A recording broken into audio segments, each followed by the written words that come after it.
This is a presentation of the Sports Source Digital Network, presented by Hearthside Bank.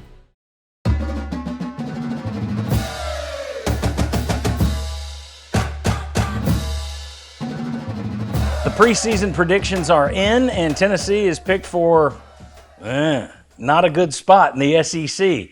I'm John Pennington. This is the Sports Source Digital Network. I'm joined by Jimmy Hyams right over there, VFL Marlon Vols right here, and we're going to talk about Tennessee.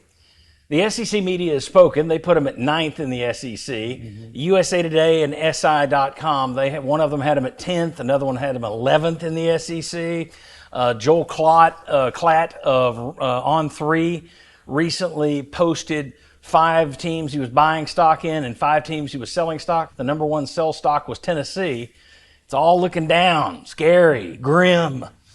So my question, are we now to the point where people are underestimating this Tennessee football team? I think when Nico left, you had a lot of people saying, it'd be better off without him. Joey Swags is going to be great. And like, okay, well, let's see. Now it's gone so far in the other direction that I just wonder, are people underestimating this team? Jimmy, I'll start with you. I think they are. And, well, look, I don't expect Joey Aguilar to be as good as what Nico could have been. The key is, can he play at a level close to what Nico played at last year? Nico wasn't great last year, and Tennessee won 10 games and made the college football playoff. Yep. And I think a lot of people are looking at Tennessee and they're saying, okay, they got a quarterback question. Okay, they do. They've lost 4 offensive linemen. They've lost the SEC Offensive Player of the Year. Their offense isn't going to be that good. You got a lot of question marks at receiver. Yeah. It wasn't that good last year. They averaged 25 points in SEC games. They were in the bottom half of the league in scoring in SEC games. So the reason I think people are underestimating Tennessee is because I think the defense is going to be really good. They played 12 people on that defensive line last year. 3 are gone. You had a first-round pick and a second-round pick. But I looked at like 9 other guys that played and contributed and were good players. Yep. You got those back. You're going to well, you might be good at linebacker. We'll see. There's a question mark about someone. Yeah. I do think there's a concern in the secondary if you don't have McCoy. Right. If he misses and depending on when this runs, you may know more than we do, but we're taping it at a time when he's still up in the air. Well, and we may not know whether he's going to play until mid-August or something. Who knows? Yeah. So it is a question mark right now. Right. It could hurt him against Syracuse and Georgia, the 2 games that you play in September. Otherwise, I think you've got some good players in the secondary. So my point is, I think the defense, like a year ago, is going to help carry this Tennessee team. The offense isn't going to be that good, again, but I think the defense is good enough to help you to where you're not 10th or 11th or 12th or whatever in the SEC. Marlon, do you think people are now underestimating Tennessee or no? Man, it pains me to say I think they got it correct. I think they got it correct, and here's the reason why I say that. Yes, the offensive numbers last year were not very good. We sat here weekend after weekend and saw that. Yeah. Compared to what they had been. Right, what you they look at had the national stats, and Right. they're still top 15 and everything. But when you go 3 SEC games without scoring in the first half, Exactly. that ain't good. And so I add to that, you lose the one guy that was like your offense. He basically carried your offense. Dylan Sampson. Yeah. He helped Nico kind of progress in those moments where we wasn't scoring points. He would come out and have a great second half in those games, I remember. Yeah. And so now I'm thinking you've got Star Thomas at running back, you've got Deshaun Bishop and Peyton Lewis, but you also got a lot of questions at offensive line, and you got a question mark at quarterback. And so when I look at those things, then receiver corps-wise, you've got the Brazel that came on a little bit last year, but he had so many drops. He had a great catch against Alabama, and then he had so many bad drops. Yeah. And now you're counting on Mike Matthews, a guy that couldn't get on the field behind that receiving core that wasn't very good last year. So for me, with just looking at the offense as a whole, I would have to say like Hype would have to do his best coaching job in order for this team to do better than last year's team. Well, and when I look at this thing and you think of just people are looking at all those question marks, and we've looked at them all summer. We've spent the last 2 months looking at them. And the natural, I think, when you're just looking at them and saying this is an issue, this is an issue, this is an issue, I think all that's fair. The problem is when you get into prediction making, you kind of chalk those up as they're not going to work. it's hard to make a prediction that this will work out.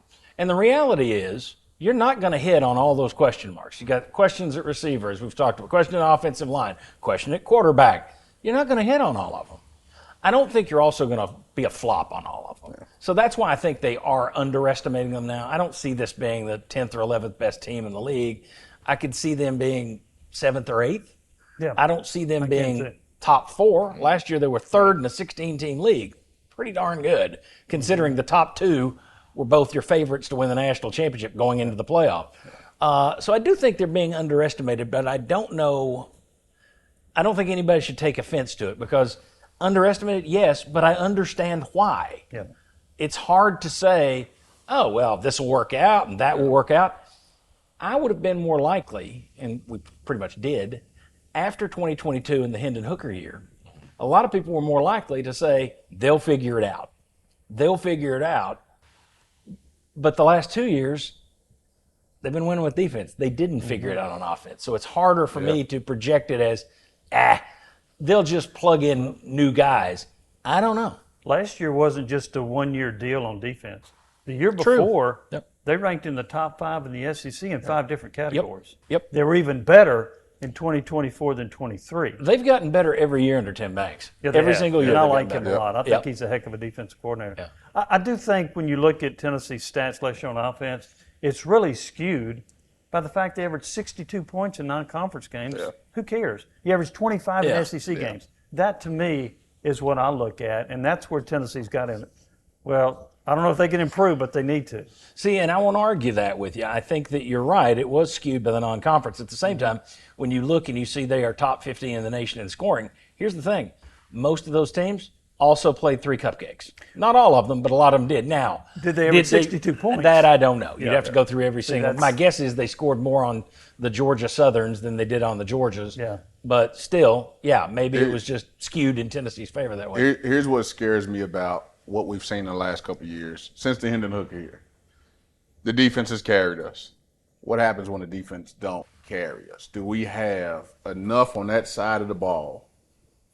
As someone that's played and seen it, it's usually it don't stay that way. Yeah. Offenses are working to figure you out defensively, what they can do to hurt you. And now my scarab tactic, like what I'm afraid of is, as a Tennessee fan, is what happens if the defense isn't in that top 10, top 5 category.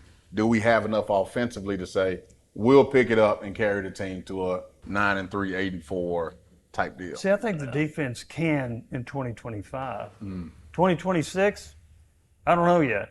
But 2025, I do think the defense, because I think the defensive line is so good. Yeah. That's where it starts, right on defense. And now on offense too, and I know you've heard me say this, you don't have to have a great offensive line to run this offense. That's right. If you're just competent up front, get a hat on a hat, then you can put up some pretty good numbers if you run up tempo. During spring, the people I talked to who had seen the stuff over there, the word competent would not have been in there. I did not hear good things about the center position specifically. And that's a key. Yes, and it's key to it's key to Aguilar. It's a key also to tempo. If you want to get back to the tempo, which I still want to see. Yeah. There's so many people, including Heupel, said, well, they made some rule changes. He referenced that at SEC Media Days a couple of times. Well, some rule changes have impacted the way we handle tempo. Okay, does that mean you're never going to go back to it? Or are they now changing the rules back to where they're supposedly defenses have to substitute at an athletic pace, whatever that is. But I want to know if they're going to get back to tempo. Let me move this a little bit in a different direction. One thing I have been emailed 1,000 times, Tennessee's now in the blue chip ratio, which means people were doing this before the NIL and transfer portal era. But going back so many years, if you, over a 4-year period, recruit more 4 and 5 stars than you do 3 and 2 stars, all those teams that win national championships fall into that category. Yeah. So does that mean you're going to win a national championship? No, but it means national championships will have that. They'll have more 4s and 5s than 3s and 2s. Yeah. And for the first time, Tennessee is in the blue chip ratio. You've got 54% of your last 4 years' recruiting classes. It does not take into account who goes bye-bye. It doesn't take into account who leaves. But I've had a lot of people tell me, well, you're in the blue chip ratio, they're being underestimated. So I look, Tennessee is, out of the 18 teams who are blue chip ratio, Tennessee is 17th, 9th in the SEC. There are 8 teams ahead of them. So in other words, if you were doing the preseason predictions and you just went by the blue chip ratio, Tennessee would have been predicted 9th. In the transfer portal, if you bring in a guy that was a 4-star, does that count for you? I don't. I think they're just looking at the 4-year recruiting classes. Yeah, see, that could be skewed. Also, I do know this. Sometimes you go in the portal and you get somebody that wasn't that highly rated coming out of high school, and they end up being really good. And McCoy's, Jamard McCoy last year was very good far example. better than we anticipated. You can look at, what was his name at Missouri? This guy went to junior college. Cody Schrader. Yeah. Okay, look at this guy that Arizona State a year ago that with junior college had like 0. Scatterbo. Yeah. So there are players you can get from the portal that can end up being really good. Is Star Thomas going to be one of those guys for Tennessee? He was a good player at Duke. He needs to be at least good or better than that at Tennessee. We'll see. Yeah. The other thing that I think helps Tennessee a little bit, their schedule is not real difficult in terms of the SEC. They have one of the easier conference schedules. So that's one reason I don't think you'll see them fall below like 10 or 11. Well, if you look at the teams, and Bob Hodge pointed this out on the Sunday show, if you look at the teams in their predictions that are behind Tennessee, they're basically all on your schedule. Arkansas, Mississippi State, Kentucky, Vandy. So you got 4 of them. Yeah. So, one last thing, we asked this on the Sunday show as well. We put up our poll, and we asked Vol fans, "What are you expecting for the win-loss record this year?" And the majority, 41%, is the biggest group. 41% said 8-4. That's where I think that's fair. Yeah. But when you look at it, where is the? Let's see here. Where did I have the actual number? Oh, another 38%. Had Tennessee winning 9 or more games. So the biggest chunk was 8-4. Mm-hmm.